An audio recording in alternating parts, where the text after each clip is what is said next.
Lepo pozdravljeni spet v naši knjigarni na literarni matineji, kjer bomo danes brali z vidom. Lansko šolsko leto smo pod okriljem Celjske Bohorjeve družbe na Slovenskem trgu prvič predstavili zbirko vaj vidnega zaznavanja, torej dostopen in preprost način, kako z igrivimi izzivi do tekočega branja. Priročnik in delovni zvezek Berem z vidom je letos dobil nadaljevanje Berem z vidom 2. V naši sredi toplo pozdravljam avtorico Matejo Cvet in doktorja Marka Kalana, ki je zvezko napisal predgovor. Lep dober dan obema. Dober dan. Mateja Cvet je profesorica specialne in rehabilitacijske pedagogike, ki se pri svojem delu osredotoča predvsem na otroke s specifičnimi učnimi težavami in disleksijo. Je žena in mama 3 navihanim ter energije polnim fantičem. Zaznamovala pa jo je predvsem osebna izkušnja z disleksijo, ki je botrovala tudi njeni profesionalni poti in posledično tudi 2 zvezkoma Berem z vidom 1 in 2. Branje je resnično najpomembnejše okno v svet in vsi otroci si zaslužijo super moč branja, a se marsikomu zatika. In ko se zatakne tu, se potem kot domina začnejo težave tudi na drugih področjih. Spomini na šolska leta za marsikoga tako niso prav nič prijetni, ker če človek ne bere rad, kmalu tudi v šolo ne hodi več rad. In to je tisto, kar smo s tem priročnikom in delovnim zvezkom želeli spremeniti. Gospa Cvet, nam uspeva, kakšni so odzivi, kako uporabniki sprejemajo zvezek Berem z vidom 1 in 2? Jaz bi se najprej izkoristila to priložnost, da se vam še enkrat zahvalim za to priložnost, že za prvi zvezek in sedaj tudi za drugega in za zelo prijetno sodelovanje. Odzivi so pozitivni, jaz dobivam sporočila tako od specialnih pedagogov, ki delajo po šolah in od staršev. Moram pa povedati, da mi največ pomenijo sporočila staršev, ki pravijo, da otroci radi delajo z vidom. Da s temi igrivimi bralnimi vajami v bistvu pripravijo do branja tudi otroke, ki imajo sicer velike težave in odpor do branja. In to je bil tudi moj namen, da se skozi te igrive izzive na začetku otroci v bistvu sprostijo in da radi berejo. In mislim, da smo to uspeli doseči. Se pravi, zamisel za vse to ste dobili pri svojem delu, ampak nasplošno pa, kaj je tisto, kar staršem najbolj manjka, ko poskušajo svoje otroke naučiti branja? Jaz vidim, da si starši zelo želijo, da bi otrokom lahko pomagali, ampak velikokrat ne razumejo oziroma nimajo pogleda v to, kako poteka proces učenja branja in mislim, da se tu največkrat zatakne. Ker v prvih fazah, ko se otrok začne učiti brati, je izrednega pomena, kako je razvito njegovo fonološko zavedanje, kako sliši glasove v besedah, sploh slušna analiza in sinteza sta ključnega pomena. Potem pa naprej, ko bere, začne najprej pogoste besede, potem manjše dele besed in na koncu cele besede zaznavati kot vidne celote. In tako beremo mi odrasli bralci. Ja. In zdaj, če otrok nima nobenih specifik, nobenih posebnosti, potem seveda tudi z običajno vajo ponavljanjem branje steče. Če pa so prisotne specifike, potem pa v bistvu samo golo urjenje branja ni učinkovito. Oziroma gre veliko enega truda, časa in energije v to učenje branja, rezultat pa ni tak, kot ga otrok, starši in učitelji pričakujejo. Jaz si želim, da bi starši imeli več informacij o tem, kaj so predpogoji za uspešno branje. Ker branje je res v resnici kar kompleksna veščina. In veliko stvari moramo imeti osvojeni za to, da lahko beremo. Tu si želim starše podpreti. Tudi s tem namenom sem pripravila uvodnik v Berem z vidom, da bojo mogoče imeli en tak kratek, zelo jasen pogled v to, kako učenje branja poteka in da jim bo lažje podpreti otroka. Naš drugi gost pa je profesor defektologije dr. Marko Kalan, zaposlen je kot specialni pedagog v svetovalnem centru za otroke, mladostnike in starše v Ljubljani. Je predsednik komisije za usmerjanje otrok s posebnimi potrebami, sodeluje z oddelkom za specialno in rehabilitacijsko pedagogiko na Pedagoški fakulteti v Ljubljani, pripravlja predavanja za učiteljske zbore ter objavlja prispevke s področja svojega delovanja. Dr. Kalan, izkušenj vam ne manjka. Kot je povedala že gospa Cvet, je za odrasle branje nekaj povsem samoumevnega, pa vendar se lahko zelo zalomi. Kje se največ težav pojavlja? Pri odraslem ali pri otroku? Verjetno se nadaljuje. Ja. Ja, lep dober dan. Jaz bi se tudi ob tej priložnosti najprej zahvalil, da imamo spet eno bogato knjigo na knjižnih policah, ki naj pa tam ne ostane, naj kroži med ljudmi, predvsem pa pri otrocih, ki jo dejansko potrebujejo in starši. Tudi odrasli imajo težave z branjem. To, ko začneš raziskovati to področje, je dejansko eno veliko, bom rekel, prizadevanje mnogih odraslih, da tisto, kar so sami doživeli, ne bi želeli, da doživi njihov otrok, in zato išče pomoč, ker disleksija kot motnja, ki ni samo motnja branja, se pa tam izkazuje, to je motnja procesiranja vseh informacij, je pravzaprav bila že prepoznana dolgo nazaj, vendar pa kljub vsemu znanju, kljub vsem pomočem imamo danes še vedno nekako kar spraševanje o tem, ali dejansko je disleksija tista ovira, ki človeka dejansko tudi onemogoča na področjih, ker je nevidni primanjkljaj. In branje, če poslušamo, je pa ob branju, kjer nimamo centra za branje, tako kot je rekla gospa Cvet, veliko predopismenjevalnih funkcij, ki morajo biti razvite do avtomatizma, da otrok lahko zbere. Če imamo center za vid, center za govor, center za branje in zato je toliko pomembno, da je pomoč strokovna, sistematična, postopna, da lahko potem otroku, kjer se zatakne, tudi pomagamo. Zdaj ta berem z vidom, učbenik oziroma delovni zvezek priročnik, deluje zelo postopno. Vi ste omenili, da so te težave tudi pri starejših oziroma celo pri odraslih, a je potem treba tam manjko na podoben način popravljati za nazaj s temi istimi zadevami, se pravi razviti te predbralne veščine, ki so bile zamujene in potem človek se ta manjko vleče skozi vse življenje, verjetno. Kje se potem pomaga za nazaj? Mislim, da odrasli ne bi želeli, da jim na tak način pomagamo, ampak je pa res, da biti, da rečem, malo drugače slab bralec v odraslem obdobju, pravzaprav je res težko v današnjem svetu. In mislim, da so ti odrasli ljudje to že tako kompenzirali, da so zaposleni na področjih, kjer ni veliko branega gradiva. Nekaj seveda so življenjske izkušnje, ko vejo, kje se lahko izpostavijo, kje se ne. Večinoma pa, kar spoznavam, te ljudi so raje nekje v ozadju, ko je treba pravzaprav kaj prebrati ali pa predelati in to v omejenem času. Tako da ja, to so stvari, ki imajo zgodovino in to so običajno tudi ljudje, če niso dobili pravega suporta, tudi v življenju manj uspešni. Gospod Cvet, vi imate sami izkušnjo z disleksijo. Ko gledate za nazaj, ki so tiste napake, ki bi si želeli, da jih ljudje okrog vas oziroma vaši učitelji ali kdorkoli ne bi naredili, pa kot smo se zdaj pogovarjali, je toliko bolj pomembno, da v tem najbolj zgodnem obdobju otrokom ponudimo pomoč, ki jo v bistvu potrebujejo. Ja, jaz osebno mislim, da sem imela veliko srečo, ker sem imela zelo toplo pa podporno okolje. Tudi starša mi nista nikoli na mene pritiskala, pa sama sem hkrati imela eno veliko željo se učiti, biti uspešna, tako da sem potem razvijala kompenzacijske strategije že zelo hitro. Ker mi je bilo meni osebno to pomembno, nisem pa imela zunanjega pritiska, da bi me ta blokiral.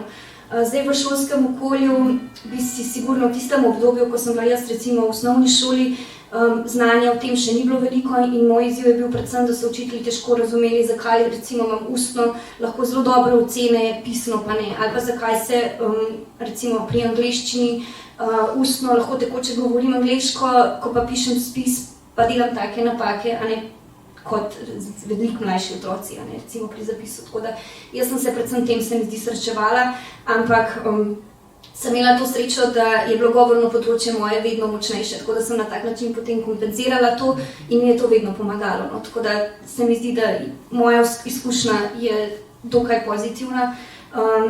sem pa skozi to mogoče razvila en posluh za te otroke. Potem, ko sem začela tudi v okviru društva Bravo delati kot prostovoljka, sem videla, da v bistvu lahko otroke razumem, da vidim, kje jim zmanjka in da jih lahko lažje mogoče podprem ravno zaradi svoje izkušnje. In to je potem botrovalo temu, da sem se kasneje odločila potem tudi za študij in se posvetiti temu področju. Kakor sem prej rekla, kar bi si jo želela, je predvsem to, da se mi zdi, da se znanje širi med učitelji, tudi med specialnimi pedagogi in tudi med starši. Mogoče pa si želim vseeno, da bi bilo še več tega razumevanja, kako sam proces branja poteka. Kar se pa disleksije tiče, se mi pa zdi, da je mogoče največji manjko v tem, da, tako kot ste omenili, tu ne gre samo za branje. Disleksija dejansko zaznamuje celotno funkcioniranje posameznika, to, kako grem jaz v trgovino, kako vozim avto, sploh recimo pri vožnji avtomobila. Vse take stvari, ne zgolj samo branje. Branje je samo tisto, kjer je mogoče najbolj stopi, pa je najbolj očitno. To bi si mogoče želela za splošno javnost, da bi bil ta vidik disleksije mogoče bolj razumljen. Torej, da vpliva na vsa področja funkcioniranja posameznika, otroka in odraslega, ne samo na branje. Seveda pa težave z branjem močno vplivajo na celotno funkcioniranje, na to, kako si uspešen v šoli. Ker če želiš rešiti test, moraš znati dobro brati. Ti lahko znanje imaš, ampak če boš počasi bral, ti bo zmanjkalo časa pri testu. In vpliva na dejansko uspešnost pri šolskem delu, kar pa ima močen vpliv tudi na otrokovo samopodobo. In tudi to je en vidik, ki si želim, da bi mogoče se bolj razširilo to, kakšen vpliv ima disleksija tudi na samopodobo otrok in potem tudi odraslih.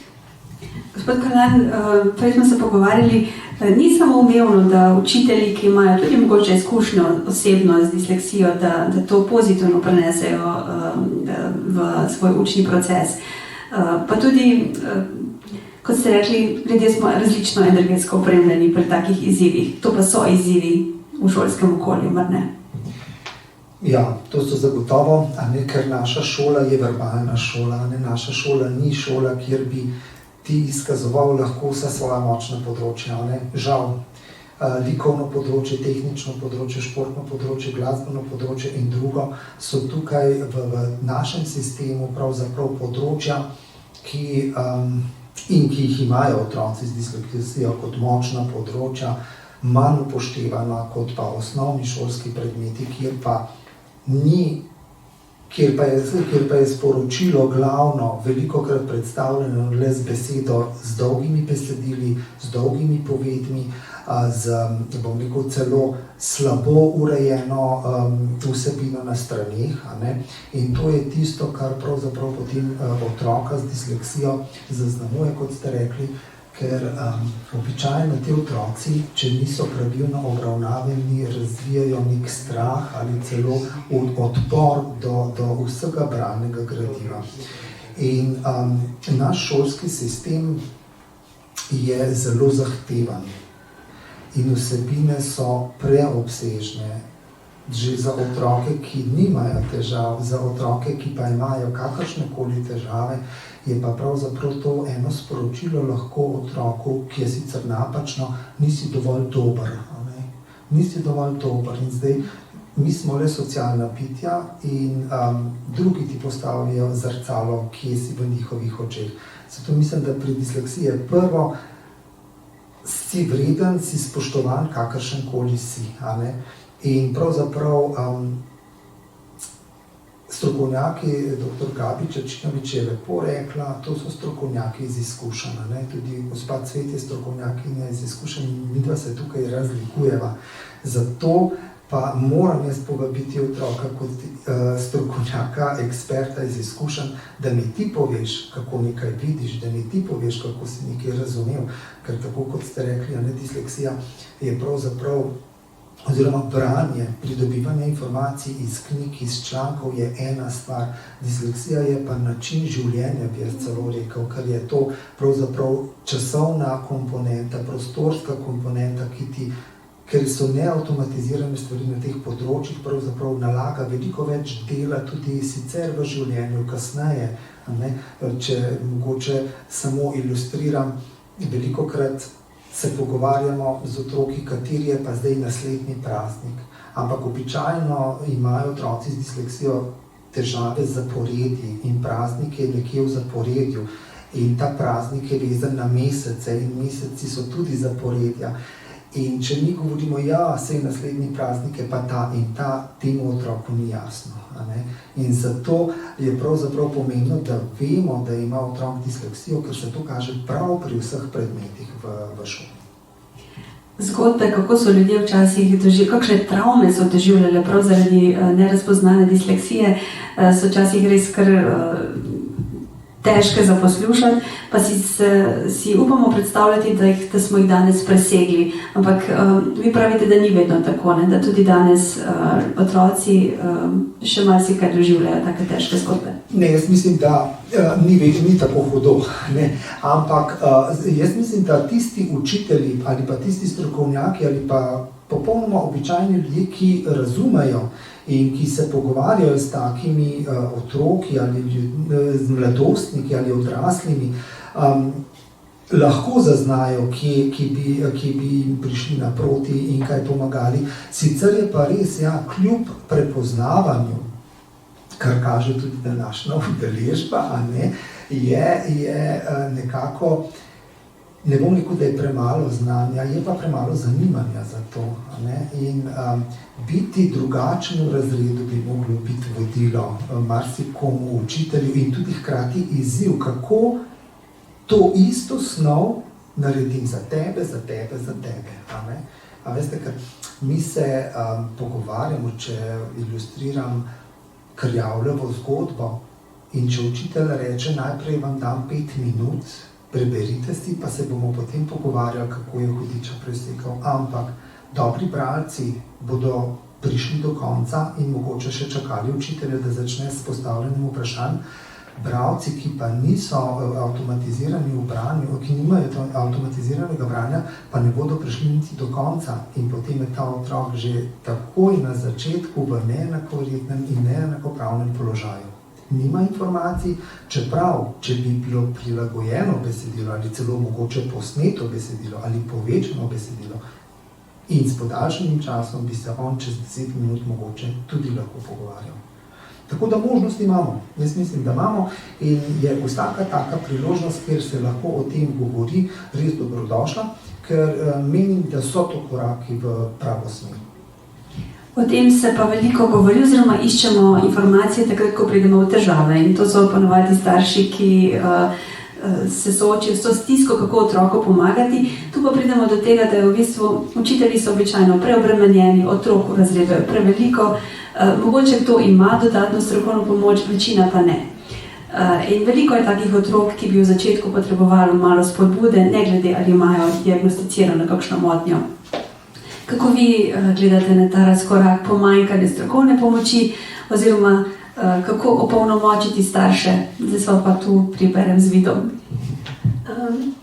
Prvo, če se na tole navežem, jaz bi si mogoče res želela, da zdaj v naslednjih letih bi čim več učiteljev se naučilo tudi prepoznati tiste zgodnje znake, torej predbralne spretnosti, a ne, torej, da preverijo, kako je fonološko zavedanje otroka, kako je vidno zaznavanje, a njegove učke lahko enakomerno sledijo od leve proti desni, recimo premikajočemu predmetu. To so take preproste stvari, ki bi jih bilo fino kar na celotni generaciji, takoj ko otroci pridejo v šolo, malo preveriti, da vemo, pri čem smo, ker to so predpogoji potem za učenje branja.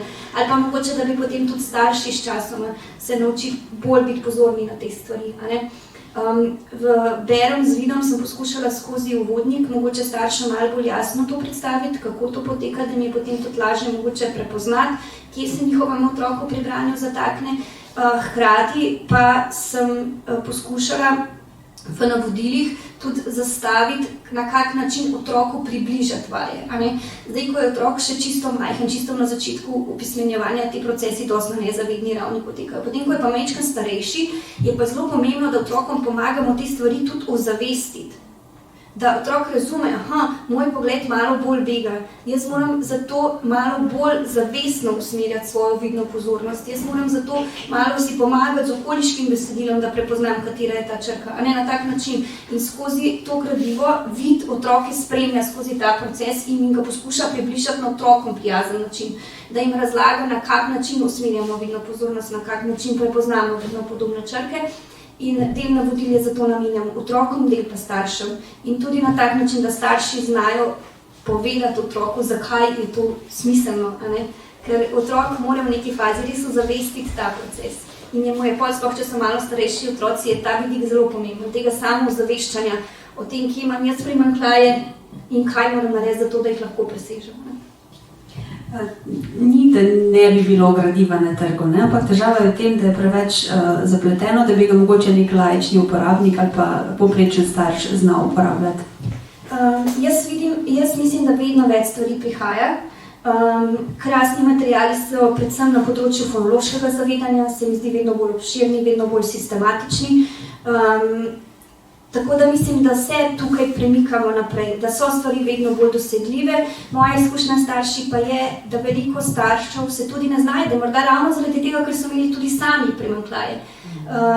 In ker pogosto se znotraj družin pojavlja disleksija, recimo pri starših in potem tudi pri otrocih, in se mi zdi, da velikrat se ravno ti starši potem iz tega kupa materijala tudi ne znajdejo. Zato sem si želela pri vidu posebej poskrbeti, da je zastavljen sistematično, da ga odpreš in greš od začetka do konca in je že znotraj samega priročnika v bistvu naše strokovno znanje od ozadaj vpleteno, da starš v bistvu ne rabi o tem razmišljati, kje bo naslednja vaja, da bo malo težja. To mi je bilo res pomembno, da je preprost za uporabo in starši pravijo, da je zabaven, da je za uporabljati preprost in vse, kar rabiš, je že notri, tudi ves material, ki ga potrebuješ, že notri pripravljen. Tako da to se mi je zdelo izrednega pomena, da se starši s tem lahko znajdejo. Tako nekako ste ga v svoji besedi pospremili tudi vi, ne? Tako je, ja. Mislim, da je to, meni je všeč, da je na enem mestu vse zbrano, resnično, in to je zbrano po korakih, ki so pravzaprav strokovno dodelani in tudi smiselni, tako da starši ne rabijo, bom rekel, še iskati dodatnih informacij, ker to je pravzaprav, bi rekel, nek del treninga, lahko del treninga in hkrati možnost, da otrok pravzaprav izuri področja oziroma spretnosti, ki mu bodo zagotovo pomagale pri tekočnosti branja. Tako da je je pa še en vidik, kar mi je všeč v priročniku, pozabljamo, da velikokrat rečemo branje, bereš, ne bereš in tako naprej. To je stvar neke kognicije, ampak mi smo celota in je senzorika, motorika, potem je šele kognicija. Tukaj je pa pravzaprav knjiga, ki ne stopa na kognitivno najprej, ampak na to perceptivno raven in na bom rekel, samo procesiranje teh informacij. In zato, ker disleksija se ne začne v glavi, ker smo rekli, da ni centra, ampak disleksija se začne na senzoriki in percepciji. In zato je pomembno tudi ob tem priročniku to, da na koncu so pravzaprav gradiva, ki jih iztrgaš, gradiva, ki jih premikaš, gradiva, ki jih primerjaš, in na ta način pravzaprav, bom rekel, tako samokorekcijsko orodje. Ki res prav pride. Se pravi, Berem z vidom 1 je namenjen predšolskim otrokom oziroma prvi triadi. Zdaj v Berem z vidom 2 smo se srečali z dolgimi zapletenimi besedami, ki jih prinašajo besedice. Kaj nam se obeta v prihodnje? Zdaj v Berem z vidom 1 smo poskušali združiti dve stvari.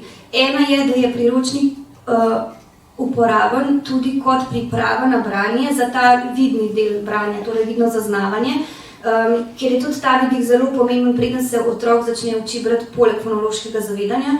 In moja želja je bila, da je uporaben torej tudi za predšolske otroke, hkrati pa za otroke, recimo, ki se učijo brati. Jaz bi vseeno tukaj rada poudarila, da tukaj ne gre čisto za začetno opismenjevanje. Tukaj je v bistvu za fazo, ko otrok v bistvu že bere besede. In vsak del se usmerja v določeno specifike. Prepoznavanje vidno podobnih črk je ponavadi ena od takih najbolj pogostih težav, ki jo in učitelji in starši najhitreje prepoznajo.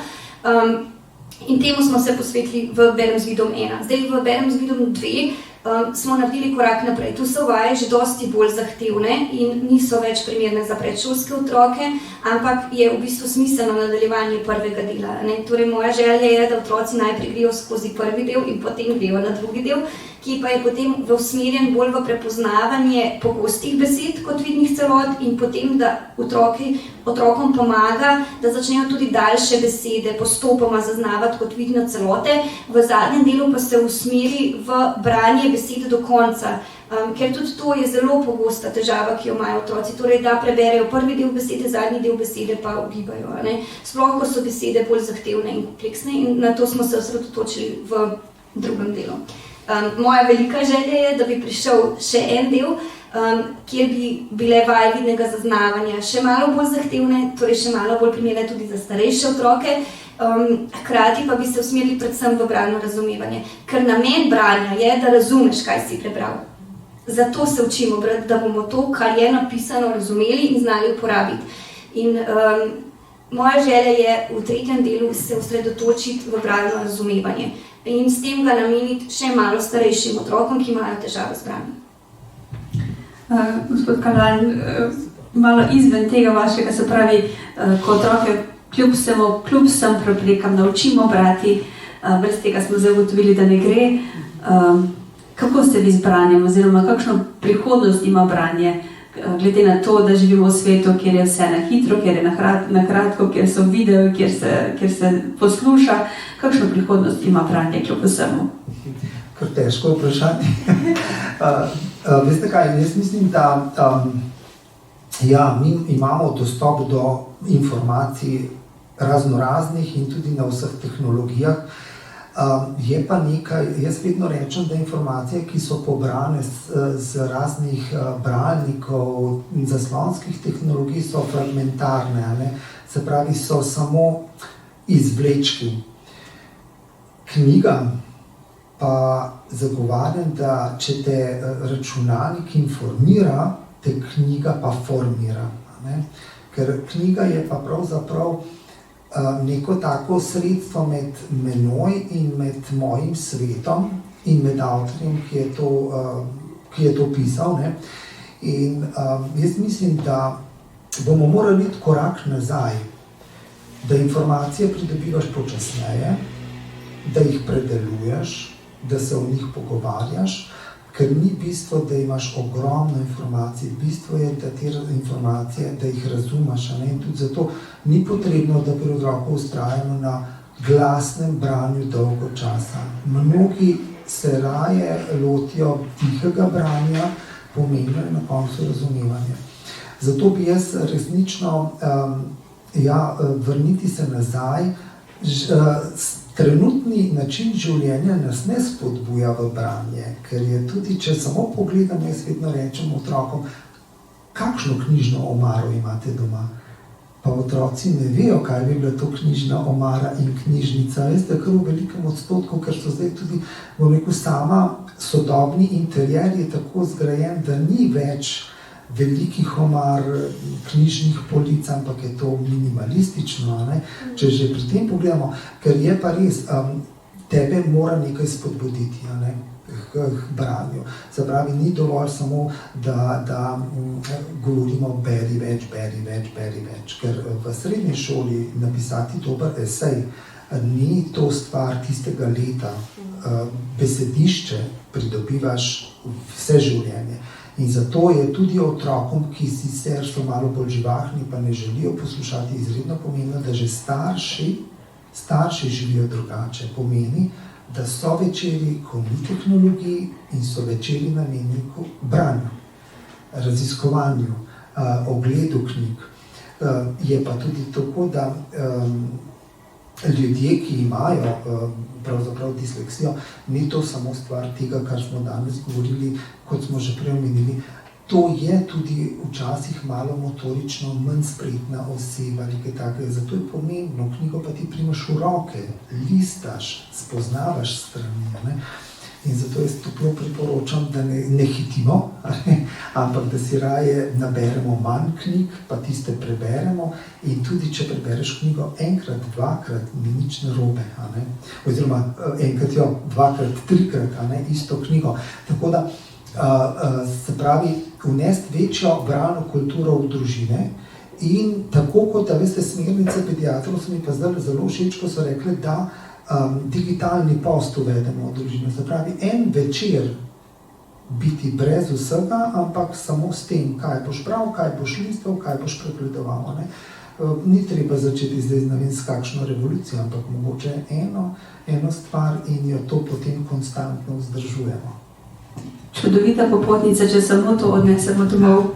Gospod Cvet, za konec, superjunak Vid odslej podeljuje tudi diplomo na koncu predelanega zvezka. Zakaj je pomembna taka potrditev? To je ena taka luštna prigoda bila s to diplomo. Namreč ena specialna pedagoginja z ene od ljubljanskih osnovnih šol mi je napisala, da je pač otrok končal zvezek in da je izrazil željo, da bi pa on zdaj imel eno potrdilo, da je končal to, ker je bil to za njega, ker drugače ne bere rad in dejansko ni še tako konkretno nekaj prebral, en tak poseben dosežek. In se mi je zdela ideja res dobra in hkrati, ti otroci pogosto nimajo dovolj pozitivnih povratnih informacij. In s to diplomo smo hoteli in ravno to dati, da prideš čez to, je res en velik dosežek in si zaslužiš tudi diplomo. S tem tudi mogoče malo prispevamo k otrokovi samopodobi. Otroci z disleksijo v šolskem okolju res velikokrat ne dobivajo teh potrditev. Tudi ne hodijo mogoče na šolska tekmovanja toliko, mogoče ne končajo bralne značke, nimajo toliko prilik, da bi prišli do teh potrditev, ki pa so dolgoročno za razvoj samopodobe tudi pomembne. In to je bil potem tudi naš namen s to diplomo, da damo kot eno potrditev za eno veliko delo, ki ga je otrok opravil. Ena veliko potrditev oziroma en kamenček, temu smo prispevali tudi s tem priročnikom in delovnim zvezkom, tako da čestitke gospod Cvet, hvala gospod Kalan za vaš prispevek.